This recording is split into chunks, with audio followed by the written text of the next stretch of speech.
All right, welcome to the Practical Data Lunch and Learn for August 20th. So today we have Marianne Bellotti, author of Kill It With Fire. I said this in the past on the record. It's one of my favorite books. So anyway, it's good to see you once again, and welcome. I'll let you take it from here. Yeah. Oh God, I don't know where to start.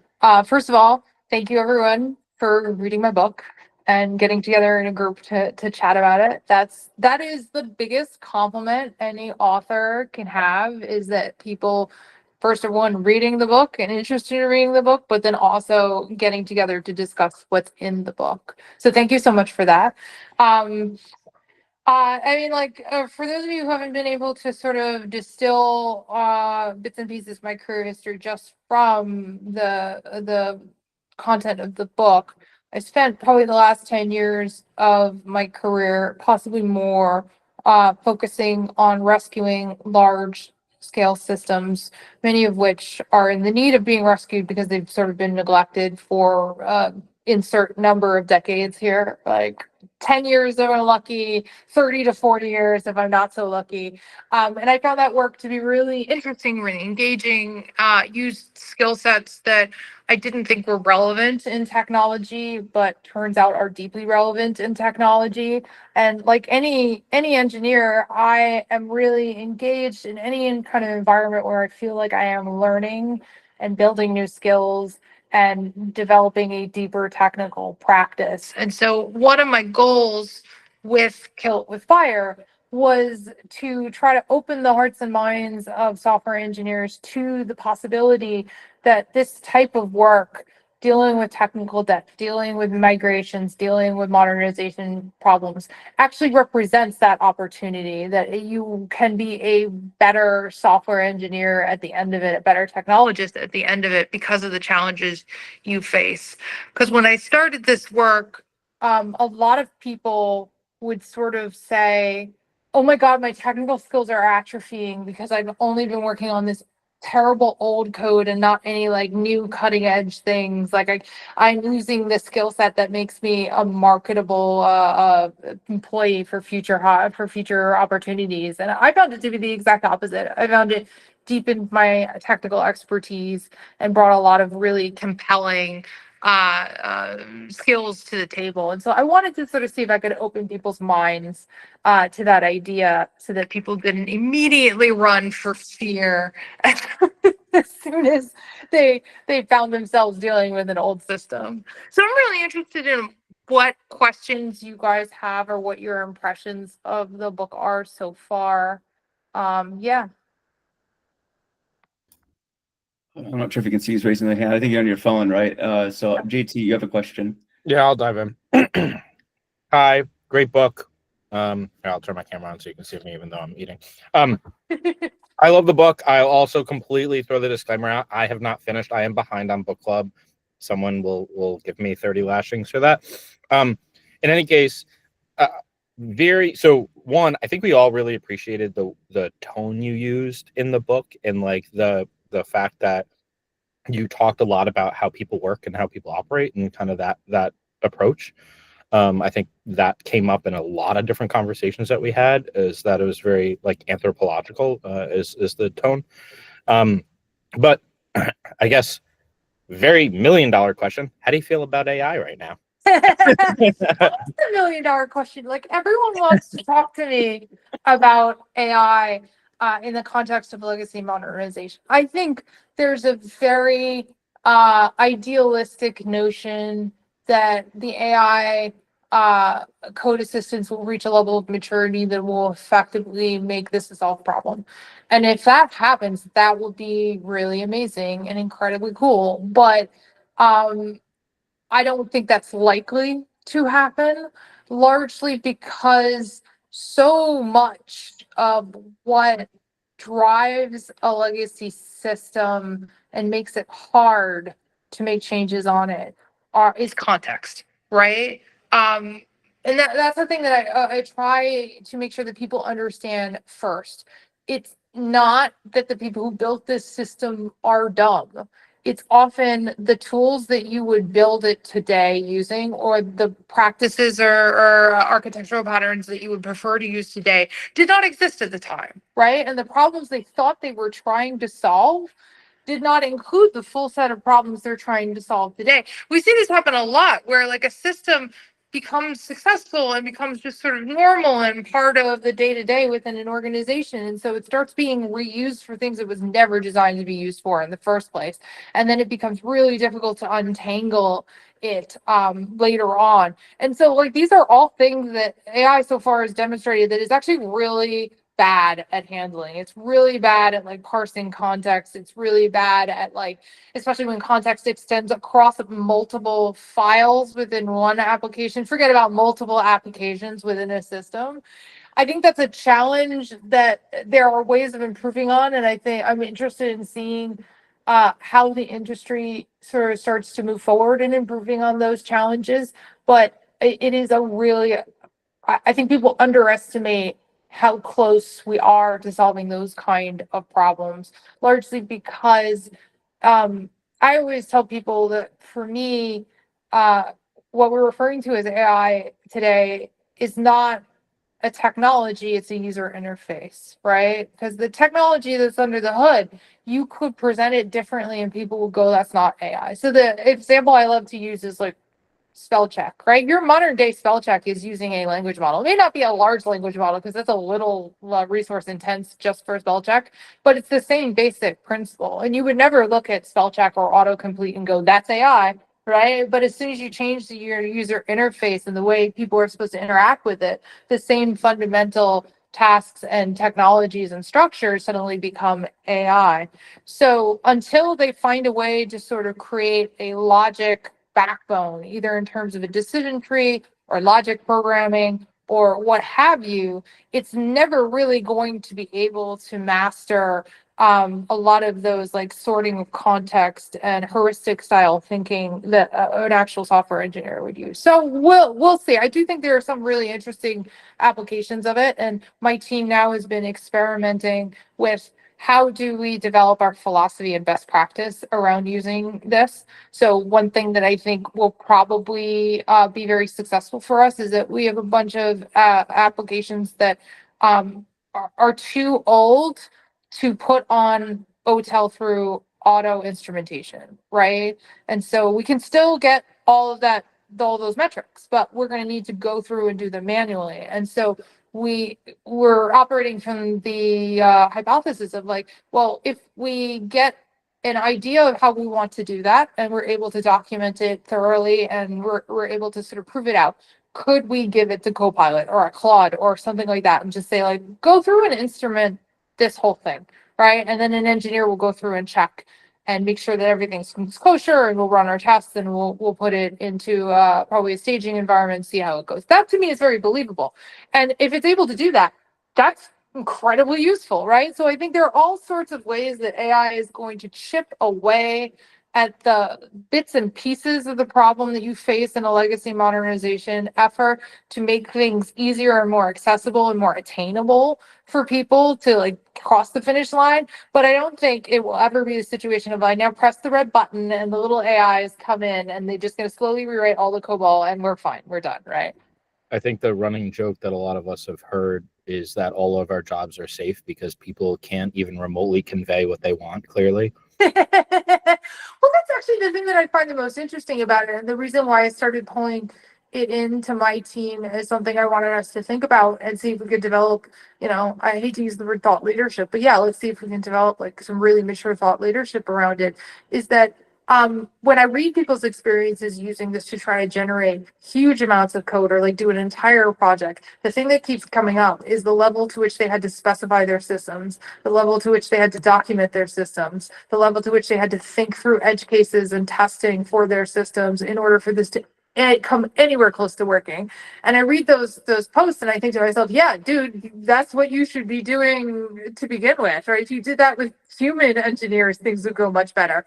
So I'm intrigued by this notion that defining how we use this technology and how we interact with this technology could help engineers skill up and better acquire and more quickly acquire the same type of thought processes and the same type of experiences and mental models that we see from the best senior engineers. And if we're able to get that right, so that's really my goal right now as an engineering leader, is that I want us to figure out how to do that. How do we take our mid-career and junior engineers and accelerate their maturity so that they're bringing like a senior level engineer level talent based on the way they use this technology? And if we're able to show any progress in that, that for me would be like front page of the New York Times level mind blowing, right? I'm sure the New York Times disagrees with me, especially in the news cycles that we have these days, but that's the level of significance of solving that problem from my perspective. So yeah, I think in general, I feel like AI is very exciting. I think that people get excited about the wrong things with it. So. The market is not smart. Also, Jenna has a question. Jenna, do you want to read it? I can read it for you if you want. Sure. My question is, what personal heuristics do you have when you're recommending new can have quite a wide range, new technology to government organizations in particular, and how would that be different when it's like a new project versus a legacy migration? Yeah, government is really interesting because there are always these secondary complications, right? Like the first is almost always like how tolerant are they of this idea of software as a service? There are a lot of people in government that are like, well, I mean, they've been burned really badly by vendor lock-in in the past. So you suggest to them using this technology, it's software as a service. Their first thought is like, I can't give a single vendor like the right to own a whole level of functionality in government that's a public service, that's an ethics concern, that's a good governance concern. They're not wrong, right? So the first thing is always assessing like where are we at within the organization in terms of how we feel about those things? Are we comfortable with the idea that most modern technology uses a lot of open source? Most modern technology leverages a lot of software as a service, that people generally don't act like multi-cloud is one of those things that sounds nice in theory that almost never works in practical reality, right? Or are we still feeling like, oh no, we have to give every cloud provider a little chunk of this work because that's what's fair, right? So that's usually a bigger concern than the technology itself. And then the second thing that I look at, which is true for all organizations, is what technology are you actually willing to go the distance with in terms of your investment, either investment in training or investment in maintenance of it? Because there is no technology that's just right and you just drop it in and you forget about it and like it works forever, right? That's how we end up with like software that hasn't been updated in 30 years, is that people think about it the way they think about building a warship. It's like, we're just going to build it and then it's going to sit in the dock and we're going to send it out on cruises every now and again, and we're not ever going to have to think about rebuilding it again, right? So getting feeling for, do you have in-house technical staff or not? Are you willing to hire in-house technical staff? If you leave your role in leadership and are replaced by someone else, is it likely that they will feel the same way? Are you literally just an odd duck trying to like fight the machine, right? These are all things that sort of inform how we point towards doing greenfield projects and doing new technology. Is like, what is the landscape there?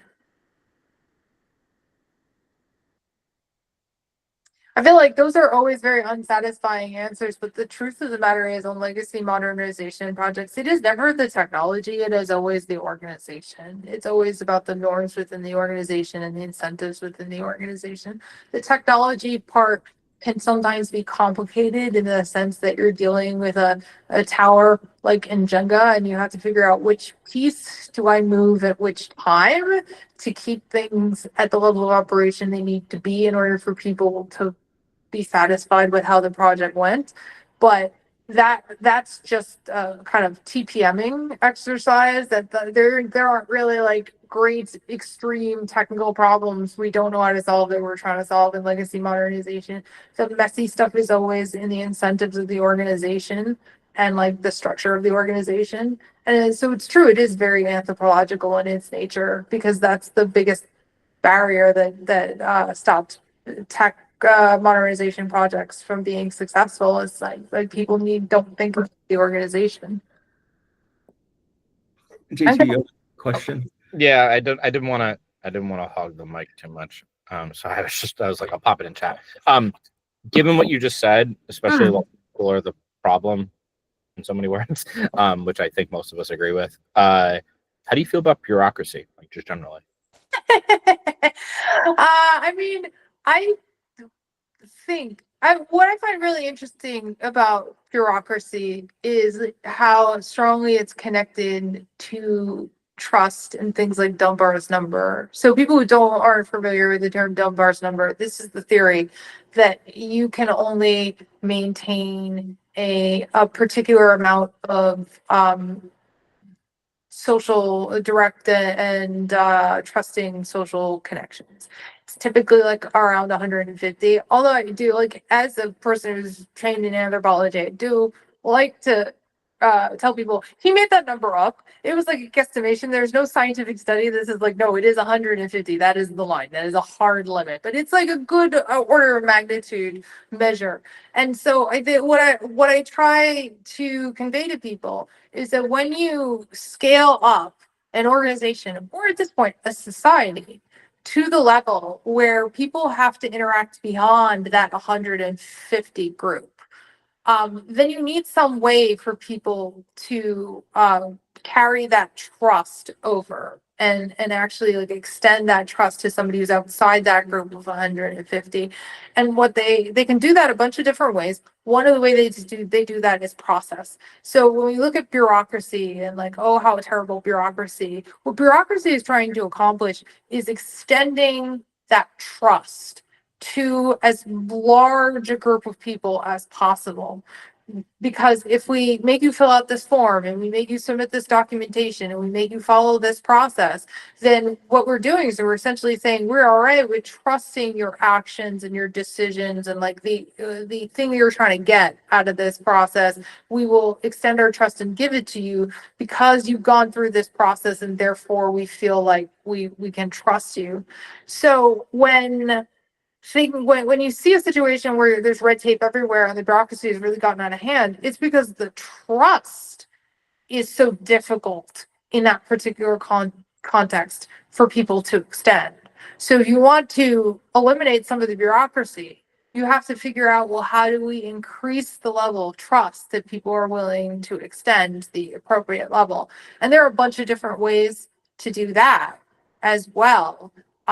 There are a really great way of doing that is to try to force that interaction on a more local level, because when people meet each other face to face and they're having a conversation directly about like, what am I trying to accomplish and like, what am I seeing and what am I facing, it's way easier for people to extend that trust than when they're anonymous and they don't know each other and they're just seeing each other through like Excel spreadsheets, right? So it's really, I think, important not to get super cynical about bureaucracy, but understand that is performing a function within the organization, and when we're talking about government, within society, that allows people to extend trust and feel safe within the tasks they're performing. It's needing to ask you too. I mean, there's books like Team Topologies, for example, which Yeah. suggest that if you're faced with silos, perhaps you do the inverse Conway's maneuver, where you set the architecture and then reorganize against that. What are your thoughts on that? Yeah, well, I love talking to people about Conway's Law, because I think a very few people who talk about Conway's Law have ever actually read the essay. And it's not a very long essay. It's not an academic paper. He published it in Datamatics, which was just basically an industry trade publication. It's pretty short. You can find it online. I really encourage people to just read that original essay, because what he was saying wasn't really people will structure themselves based on architectural patterns. It was people will structure architecture based on communication and incentives. And so the mistake that I see people always making with Conway's Law is they think, oh, well, let's reorg. Let's just move everybody into a different structure. And here's our PowerPoint slide of like how everybody's going to report up and how that's all going to work. And because of Conway's Law, if we reorg them, then they will change what they're doing. Or let's, set a different architecture because that'll force them to change how they're communicating with one another. Neither one of those things are guaranteed. You could change communication structures and incentives by changing reporting structures, right? But also people could just maintain the same communication structures and same incentives, and just on paper, they're reporting up to someone different. You could change how people interact and collaborate based on just going, this is the architecture we're using. I don't know, we're going from a monolith to microservices, and this is how you will now be arranged because you're now a shared service team or what have you. Yeah, could change the communication pattern and the incentive structure of the organization. But the thing that you changed was the communication structure and the incentives, right? So it's always better to start from that perspective. What are the incentives of the organization, and how do people talk to one another, and who talks to whom within the organization? Because if you change that, you will get a different outcome in terms of what your technology looks like. If you change other things around it, not guaranteed, right? Because really that's what's driving people, is like, how are they rewarded? And it feels like there's this notion that silos are just inherently bad, but I heard about this last week. I don't think they're any worse than good or worse than things like gravity. It just sort of is what it is, and Yeah. like it's a natural manifestation of just people. I think that's a great analogy, actually, because it's like you can't talk to everybody. You can't be in sync with everybody. You can't be transparent with everybody. You can't be collaborative with everybody. There is truth to the too many cooks in the kitchen spoil the broth, right? Like at some point, there has to be some like barrier or boundary where you're like, this is the scope of the decision that we're making. I think it becomes very difficult to figure out where that boundary is and to accept the consequences of that boundary. So for example, one of the things that we've been dealing with recently is this notion of, we have engineering teams structured based on the product that they're working on, but we don't want them to solve certain technical problems completely differently. So by organizing them so that they're structured by the product they're working on, if they have a need to do, for example, retry logic, like we also need to figure out some way that there's going to be information sharing across those teams, right? So that they kind of start to coalesce on one set of approaches and best practices and solutions to the same problem. So one place where we have this problem a lot is in the designing of ETL pipelines, because there are any number of ways you could set up a data processing pipeline. And so if every team is focusing on its own project with its own set of data pipelines, every team could build a completely different methodology for doing data processing, written in a completely different language with a completely different set of tools. And that's obviously not good, right? So some organizations will take the tact of like, we're going to have a community of practice where engineers have particular levels of specialization across teams are brought together on a regular basis to ensure that that knowledge sharing is happening. Some organizations take more of the tact of like, no, you're reporting up to sometimes this is like the Spotify model typically calls it like a guild. Like you're reporting out, you're a front end engineer, you're going to report it to a manager that only manages front end engineers, but you're going to be embedded and assigned to a particular product or functionality as their front end engineer. That's another way of handling it. But it's like no matter what you choose, there will be some place where that communication is not natural and intuitive. And you just have to figure out whether the risks of that line being drawn that way makes sense for you.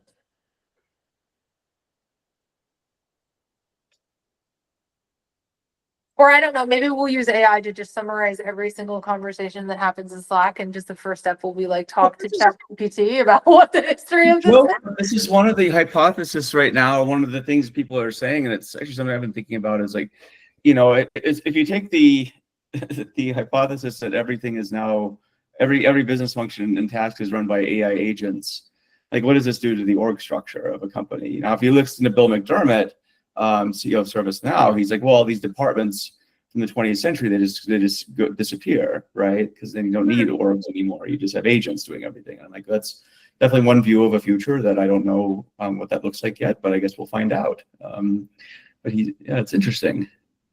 I mean, potentially, but I go back to, I guess it was a couple months ago, MIT published a paper where they decided to just create a virtual company that was all AI agents, right? So they, like the AI salespeople and the AI software engineers and the AI product managers and the AI, like all of them, everybody was in AI.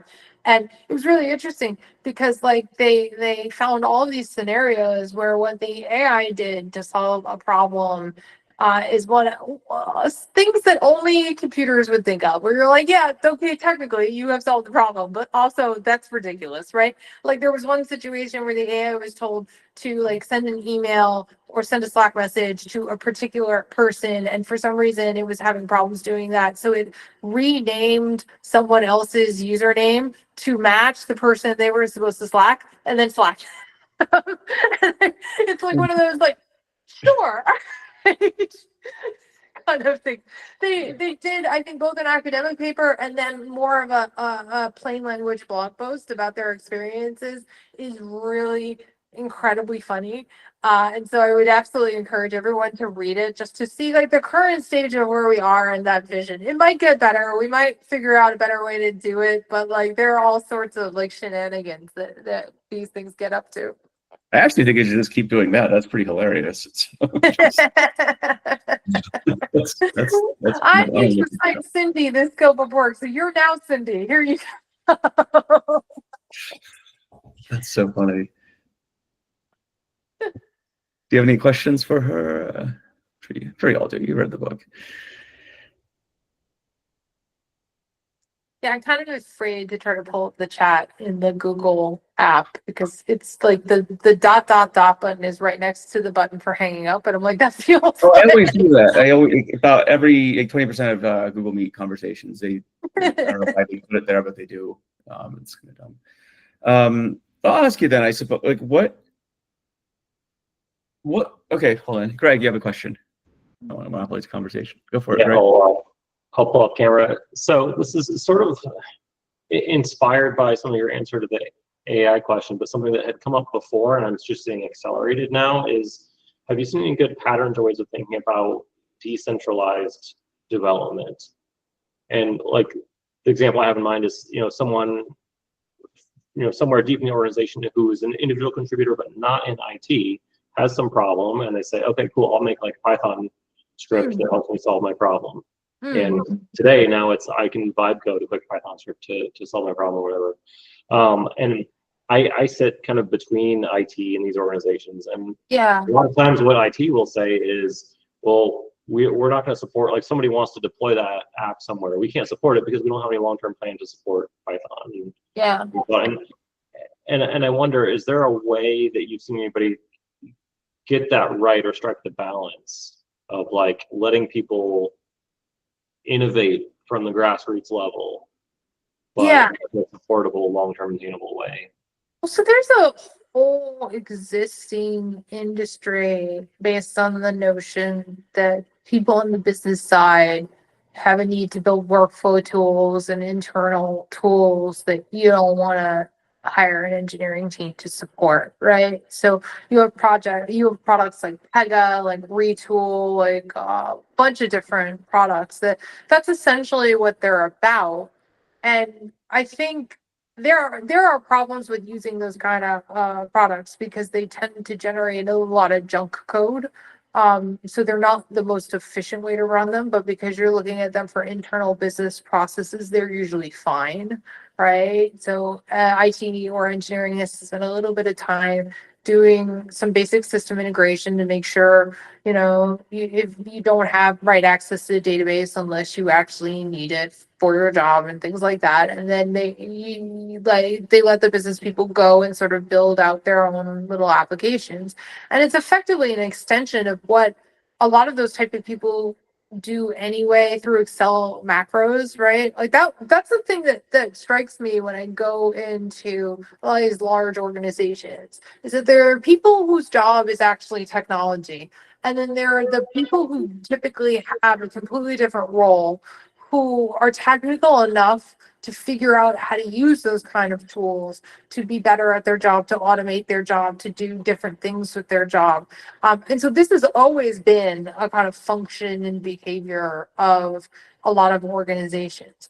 Where vibe coding starts to come in is vibe coding is obviously a way more powerful tool than any of the ones that I've mentioned, right? Like you can do a lot.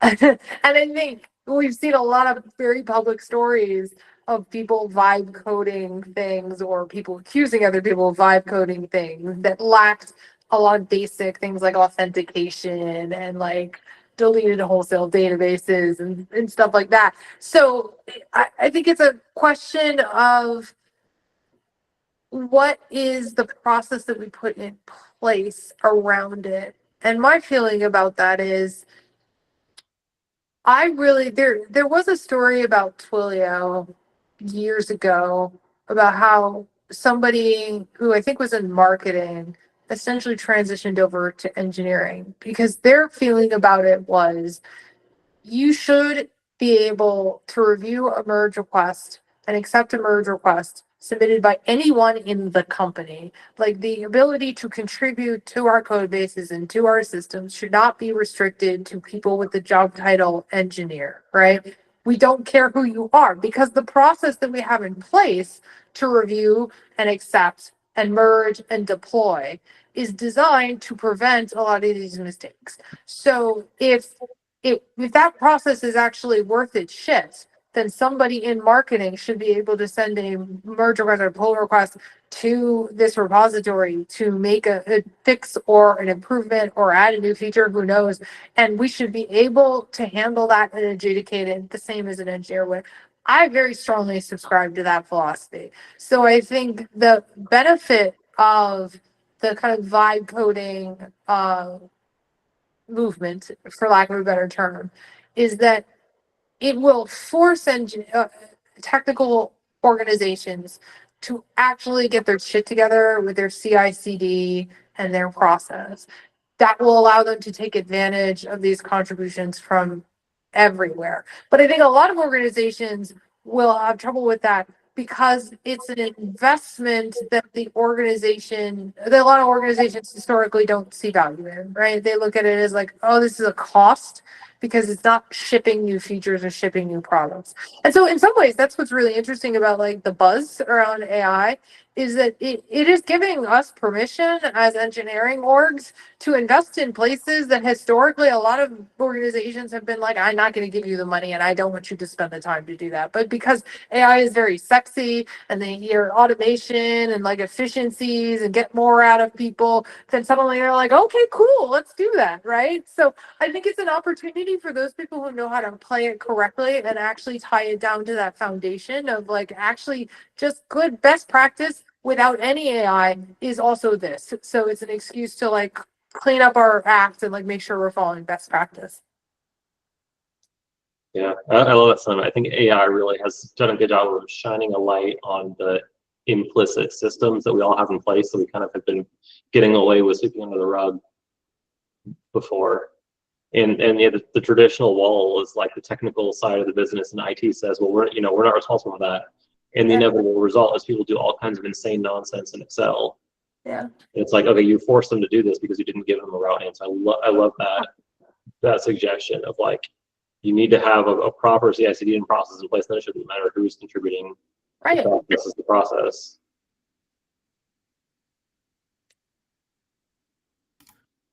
I guess on that thread too, are you seeing organizations say, Well, we have to do AI, so why don't we just gut all of our old stuff while we're at it and do everything all at once, like just the grand rebuild? Are you seeing anything like that?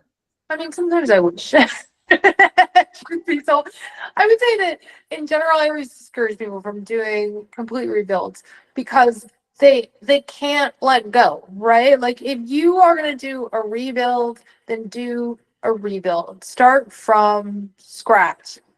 Forget everything that you know and start from like what are the requirements, right? And go to minimum viable products and rebuild from there. But so often when people want to solve their legacy modernization problems in a rebuild, they want all of the existing requirements, they want all the existing functionality. They don't actually pay a lot of attention to the reasons why those functions and requirements aren't relevant or don't fit anymore until they're completely in the weeds, and it becomes so very difficult to ship something just because it violates a lot of our best practices around agile. It's not a little thing that you're learning and growing and iterating on. You're like trying to just get a really big thing all at once.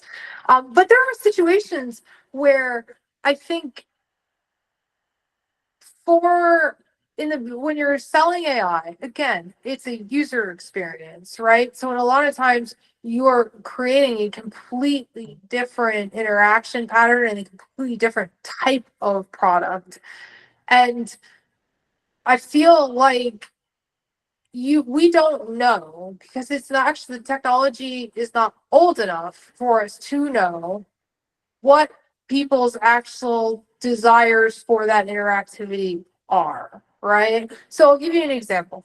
I'm working on a thing now where we're trying to sort of move our search functionality to be more like a ChatGPT's type of functionality. And I think that's the right decision for an idea around search because I know from my own experience that a lot of times more and more where I go to for search is actually ChatGPT first before I go to Google, largely because I usually don't actually know the right terminology for what I'm trying to query. So if I went to Google, I don't feel like I could get after I went through the first 10 listings of ads and got through the actual search results, I don't know that I would get a good outcome from that because I'm not using the right words. So often I'll go to ChatGPT and I'll be like, oh, so for example, yesterday I was looking for a particular term in genealogy. I felt like there must be a word for this in genealogy, but I have no idea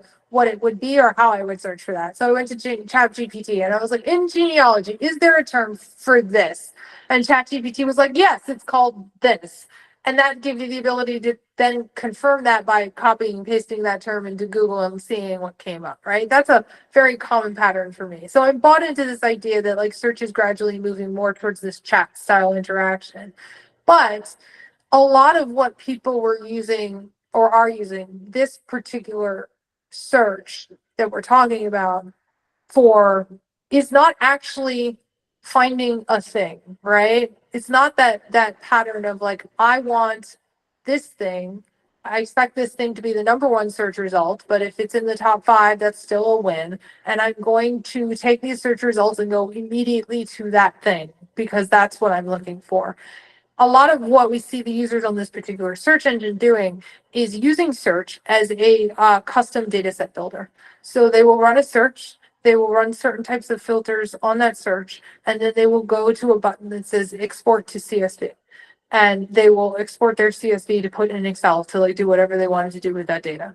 And that sort of interaction pattern does not fit in the ChatGPT style interface, right? Like when you change search to reflect that more chat natural language style interaction, you make it very hard for people to do that, right? So I think there are all these kind of situations around like how people think about using technology to solve the problems that they want to use technology for that are going to change, and we don't know how they're going to change. We don't know how people are going to adapt trying to do various things through chat yet. So it's really hard to figure out what parts of an existing product we need to keep exposed and what parts people will just adapt to and change their behavior and love the new way of interacting.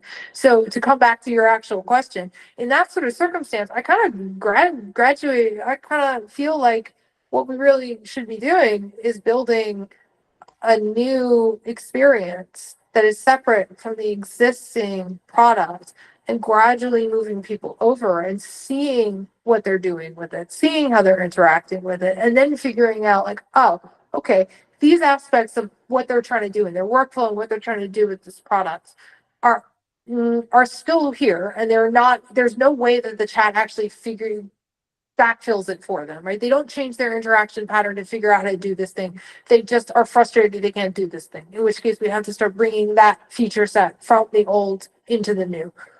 But there are going to be a lot of things that we're going to eliminate that they're going to be totally fine with eliminating, because actually that was a workaround for what they actually wanted to do that they can now do easily with natural language. So it's complicated, but I think this is a scenario where I think we'd probably be able to sort it out much more easily if we were thinking about it as like a full rebuild ultimately, rather than just let's figure out how to take the existing thing and iterate it. Thanks. That Alright. ends up being a very convoluted answer.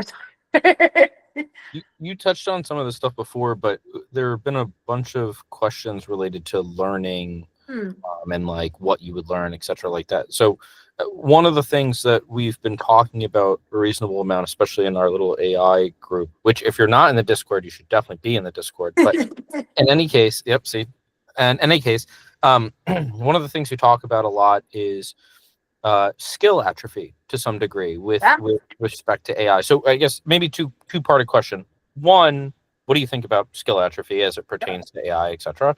And then maybe a second related question, which is, you go back in time, or if you were a kid now, if you're coming out of school now, like, what do you think? I'm sure you get this question too. Like, what do you think people should focus on? Right? Like, is it so? I think those things are related, but I phrased it as two parts. Yeah. So I'll start off with if you have not read the paper titled Ironies of Automation, you should definitely add that to your reading list. Again, not a very long paper, not very it's an academic paper, but it's not very heavy in its style. It's very accessible.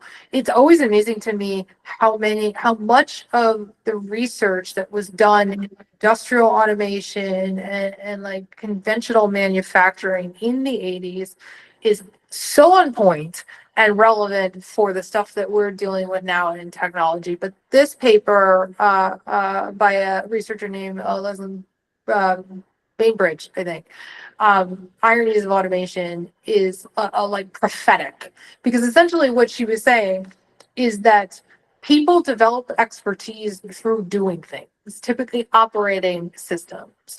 And when you automate the operation, you take away their best and quickest path to developing expertise. So you don't have experts in that function anymore, and you actually lose the existing experts because they need continuing to refresh their expertise through operations.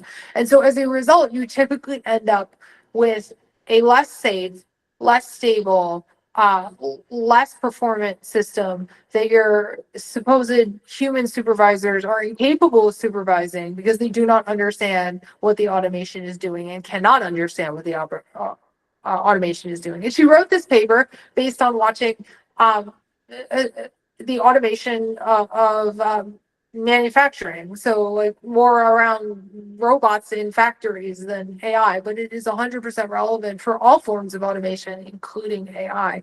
So I think that is a real, I think people's first assumptions about how to apply this technology dive right down that path into destroying the expertise in critical places and making it extremely difficult for people to actually supervise the tasks that you ask them to supervise.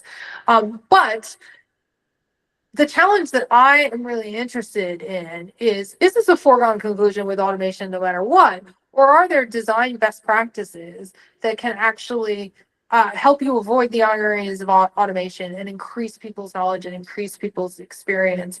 I think I'm broadly optimistic on this. I think the answer to that question is yes, that there are ways of designing that human computer interaction that don't take the expertise away, but actually help it grow. Largely because through my own experience, through the experience of working with others, I've seen people use this technology in ways that are not obvious, but are absolutely helpful I mean, essentially they are hacking themselves more than they are automating anything, right? So a really simple, non-technical example that I give from my own experience is that when I have writer's block on something, I'll go to ChatGPT and I'll say like, give me something like a couple paragraphs about this and make these 3 points, right? And typically it'll produce something that I absolutely hate. But just the experience of seeing it written out and how it's structured and how it's explained immediately creates the inspiration in my mind for what I want to say, because my mind can more easily identify the contrast between what I want to say and what I think and like another thing that's not that, then it can fill in the context between what I want to say and a blank screen. So just that process, I will often copy and paste what ChatGPT says into my word processing, and then I will literally just slash it to bits, right? And I will end up having overcome that writer's block and having gotten to what I wanted to say much faster and often much clearer than just trying to brute force it myself, right? So I look at interaction patterns like that, and I think to myself that this is a technology that if you are careful about how you think about that design of that interaction, you could create people who are more creative and have more in-depth knowledge and are growing faster. There's actually, again, like from the 70s and 80s, a lot of information, a lot of research that's really interesting and kind of hits upon this point. I'm blanking on the name of the researchers, so I have to follow up with you guys. But there's like an entire set of research that came out of Xerox Park's lab around thinking about technology and the user as being in conversation, like literally thinking about it as a dialogue.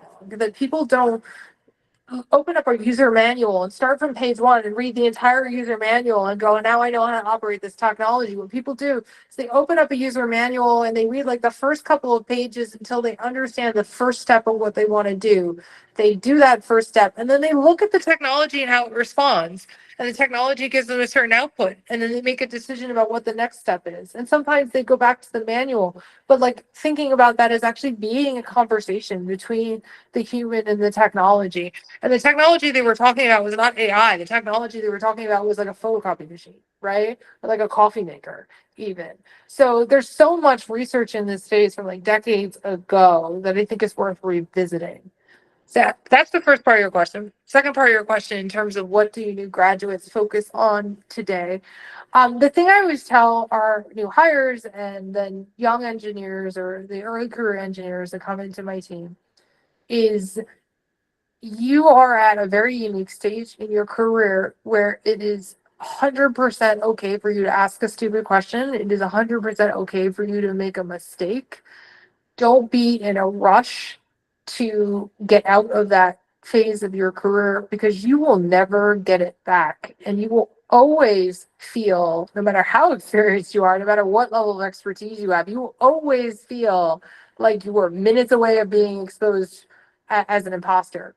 So the more investment you put into learning and growing and building that core foundational experience on how whatever technology you're focusing on, whether it's web applications or infrastructure or embedded systems or whatever, there is a core basic foundational knowledge around the best practices in that area. And so the more you focus on those foundational things and try to squeeze as many mistakes and as many stupid questions from that experience as possible, the better off you will be.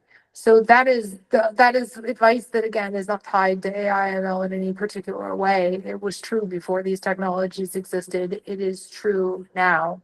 I think people who vibe code, who don't understand how to build great software end up building real bad, real dangerous software, right? So part of what we're thinking about when we're thinking about best practices is, do we think about this in terms of you go through a certain amount of training or a certain amount of experience before you're granted permission to apply this technology in this way? Like, is there a different thing that we ask our junior engineers to do with this technology that we then graduate them away from doing later on, precisely because of that, because there's so much value in that stage of your career.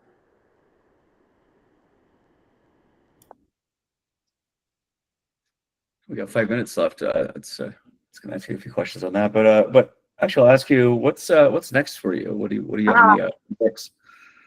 Well, so I am trying to take all of the thoughts about, I mean, a lot of the stuff we've been talking about today, and distill it down into an online course. Largely because every attempt I've made to distill it down to a book has resulted in my publisher being like, this is a lot of ranting. And a lot of like very excited theoretical talk, and we don't know how to market that. So I sort of settled on the idea of like, I need to get this down into more of a course-like format so that there are more discussion groups around it, so that it's more about spending a lot of time with a group of people and kind of taking them through it and seeing how we can apply it, and then come back to the book. So I'm thinking a lot about the stuff we've been talking about in terms of best practices for applying AI within software. I'm thinking a lot about how that technology can be used to skill people up, and just in general, how to design automation within your system to make systems better rather than to runaway nightmares. And so I don't know. It really depends on how a bunch of things go over the next couple of months. And I just, I have a set of legacy systems that I am nursing back to health, that I'm looking forward to rolling out new and impressive features on. So stay tuned. I'm pretty active on LinkedIn these days. So however any of those projects that are in the cooker end up developing, I'll certainly post about them on LinkedIn. Super cool. Yeah, I know the book club people in that really enjoyed it. So I think any course you have or anything else you have will be willing buyers of all that. So Good to hear. Good to hear. yes, of course, it's your market validation right there. Yeah. I'll come to you guys first, all right? You want to test stuff out? I'm pretty sure. Like, I mean, I'm not going to speak for the group, but I am speaking for the group. I'd at least be willing to check your stuff out and then test it. So I think JT would too. But we're more of the data angle and AI nerds and stuff. But anymore, I feel like the worlds of engineering, data, and AI are all intersecting anyway. So it's kind of, it is what it is. So, yeah. Do you have any especially given your background and some of the tone of your book, do you have any like organizational behavior, style, content, people, etc. that you like? Oh, so the first one that I love to recommend to people is Sidney Dekker. Sidney Dekker is a safety researcher. And the reason why I like to recommend his books, they're very popular in the SRE community, is because they're extreme, despite the fact that they are academic works, they are extremely accessible. He writes in a very fun, engaging style. He tells a lot of really interesting stories about industrial safety. And he's very thorough in emphasizing kind of the same basic points in different ways over and over and over again. So you kind of really get to see what has the safety community learned about how systems behave and how we improve them. And how people exist inside of them from many different angles, with a lot of different, like, just almost the stories that exist around how people think about improving the operations of systems in aviation and in healthcare, and in some cases the nuclear program, are just real, sometimes shocking and sometimes hilarious, and often scary hilarious. So they become really engaging reads, despite the fact that they are really thoroughly researched and cited, which is not typically what you get from a lot of books that you would get in like the business section. So I always try to push people to start with Sidney Dekker because he will expose you to a lot of different personalities in that field that have developed powerful theories and really interesting research. So he sort of becomes a good entry point for people. Cool. Thank you. Yeah. Joe's contemplating life right now. You're muted, Joe, but we can read it. I'm actually just talking to myself. It's fine. Do you recommend the Field Guide to Understanding Human Error? Yeah, that's a popular one. I also like Drift into Failure. That was the one I started with. But most of his books are just kind of really accessible and really well written. He's got a whole bunch of them. So the two that people usually start with is Field Guide to Human Error and Drift into Failure. But like, if you see another one, you're like, that sounds cool, and it has a cool cover. Like, I have a whole collection of them. And none of them were bad reads. So Awesome. Well, Marianne, thank you very much for the chat, and thanks for writing the book too. Yeah. Thanks for it. Well, thanks for having me, and I will follow up with some of the references that I pulled in the middle of nowhere. So, Yes. Cool. all right, Right. Talk to you excellent. later. Okay, thanks, everyone. Bye.